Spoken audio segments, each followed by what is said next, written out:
आज बैठे बैठे मैं एक लाइन अपने आप ही गुनगुनाने लगी कि मेरा प्रभु आपकी कृपा से सब काम हो रहा है, करते हो तुम कन्हैया, मेरा नाम हो रहा है। फिर मैंने सोचा कि कितनी बड़ी बात इस लाइन में कही गई है। हम अपनी लाइफ में ना जाने कितनी ही उपलब्धियां हासिल कर लें और अक्सर सफलता का क्रेडिट भले ही ईश्वर की कृपा को ना दें, लेकिन असफलता का क्रेडिट ज़रूर भगवान को दे देते हैं। कोई परेशानी हो तो हम अक्सर ये बोल देते हैं, क्यों भगवान मेरे साथ सब लोग ऐसा क्यों करते हैं। चाहे वो ज़िंदगी की कोई परीक्षा हो, कोई कंपटीशन हो, जब हम सक्सेस पाते हैं तो हम क्यों बोलते हैं कि भगवान आप मेरे साथ खड़े रहो। मेरी इस बात से आप भी सहमत होंगे। जीवन की अक्सर कठोर परिस्थितियों में लगता है चाहे दुख भले ही कितना ही छोटा हो, बहुत भारी लगता है, लंबा महसूस होता है। महीनों तक हम कितने ही उदास बैठे रहते हैं। अगर सिर में दर्द हो जाए या शरीर के किसी पार्ट में तकलीफ हो तो पूरा दिन पूरा महीना हमसे कटता नहीं है और वो जो फीलिंग आती है वो हमेशा ऐसी बनी रहती है। इसलिए यह यूनिवर्स, यह ब्रह्मांड का स्वर भी बोल रहा है, बीच बीच में हमारी परीक्षा लेकर हमें चेक करता है और हमारे अंदर कितना धैर्य है, कितनी ताकत है। इस छोटी सी परीक्षा को अगर हम पास कर लेते हैं तो फिर हमें मिलती है ईश्वर की अनंत कृपा और इसी से हम मना भी नहीं कर सकते। मेरे पड़ोस में रहने वाला एक सज्जन जिसका नाम शिव पूजन था, रिक्शा चलाता था। वो बहुत ही नेक दिल इंसान था। रोज ऑटो रिक्शा में किसी को लेकर जाता और घर जाता, आवश्यकता पड़ने पर सबकी मदद करता, बड़े बुजुर्गों के साथ अच्छा व्यवहार करता। अपने इस मधुर व्यवहार के कारण लोग उसे पहचानने लगे। यहाँ तक कि रात को 10 बजे भी अगर कोई व्यक्ति उसे फ़ोन करके आवश्यक बाहर जाने के लिए बुला लेता था तो वो किसी को मना नहीं करता था।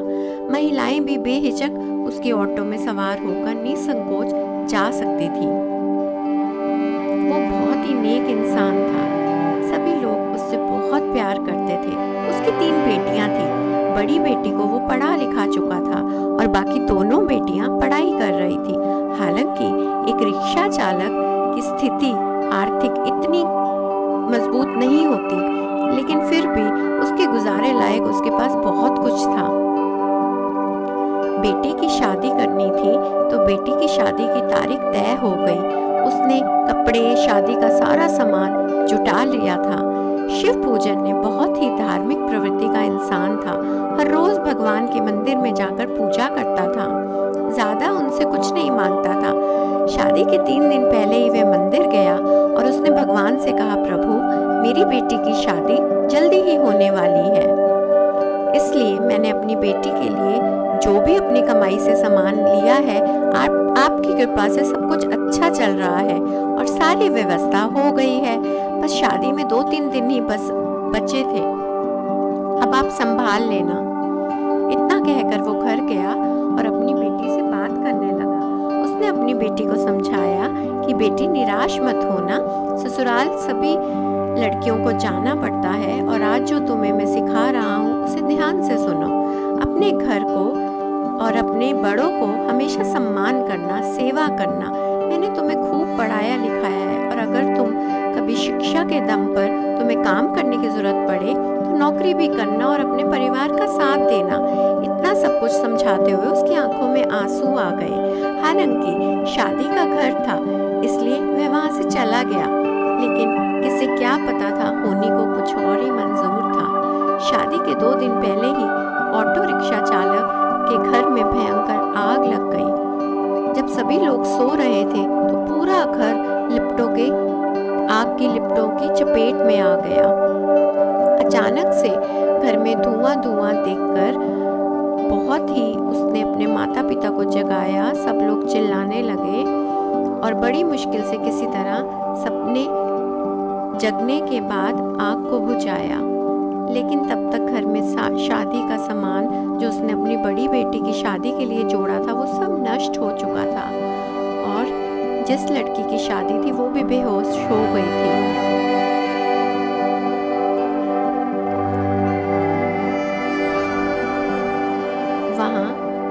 दृश्य देखता उसकी आंखों से आंसू ही निकल जाते। अब क्या करेगा? वह शादी कैसे कर पाएगा? शिव पूजन अपने सिर पर हाथ रखकर बैठा हुआ था कि अचानक बड़ी बेटी उसके पास आती है और बोलती है, पापा इतनी आपने मेहनत की है और आप परेशान मत हो कीजिए, मेरी किस्मत में जो लिखा था वो हो गया, अब आप निराश मत होइए। इस समय मैं आपकी बेटी नहीं, मैं आपका बेटा हूँ। हमारी परवरिश में आपने कोई कमी नहीं छोड़ी है, इसलिए हम सब मिलकर इस परिवार को दोबारा खड़ा करेंगे और आप अपनी तीनों बेटियों की शादी धूमधाम से करना। हम मेहनत करेंगे, कमाएंगे और अगर मेरी किस्मत में लिखा होगा तो मेरी शादी दोबारा एक अच्छे लड़के से हो जाएगी। शिव पूजन इतना अच्छा व्यक्ति था कि जो भी उसे देखता व्यक्त करता कि वह बहुत ही नेक दिल का इंसान है और उसके साथ जो कुछ भी हुआ बहुत गलत हुआ। तब उसकी पत्नी ने आकर बोला कि तुम तो भगवान का नाम लेते ही रहते थे, देख लिया तुम्हारे भगवान ने तुम्हारे साथ क्या किया। आज के बाद इस घर में कोई भगवान का नाम नहीं लेगा। पत्नी का इस तरह से बोलना कि उसने अपनी पत्नी को बोला कि भाग्यवान, ये तो नियति का खेल है, इस मुश्किल घड़ी में भी हमें ईश्वर को कोसना नहीं चाहिए। अगर उन्होंने हमारे साथ कुछ ऐसा किया है तो वो भी अच्छा सोचकर ही किया होगा, इस सब में भी कुछ ना कुछ भला ही छिपा हुआ है। अगले दिन ये सारी खबर कि शिव पूजन के घर में आग लग गई है मीडिया में आ गई। सबको ये खबर पढ़कर बहुत दुख हुआ और धीरे धीरे अगले दिन शिव पूजन के घर में लोगों ने मदद करने वालों की तादाद लग गई।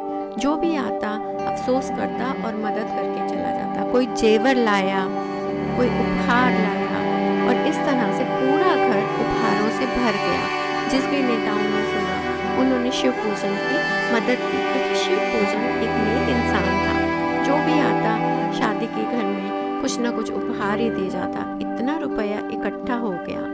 जब तीनों बेटियों को शाम को उसने बुलाया कि इतने पैसे रखे हैं और मुझे विश्वास नहीं हो रहा कि इन पैसों से तो मैं तीनों बेटियों की शादी कर दूंगा, और जो मेरा घर आग में नष्ट हुआ था, इतने रुपए से तो मैं पूरा घर दोबारा बसा सकता हूँ और अपनी तीनों बेटियों की शादी कर सकता हूँ। शिव पूजन ने कहा, यही होता है, ईश्वर जब देता है तो छप्पड़ फाड़ कर देता है।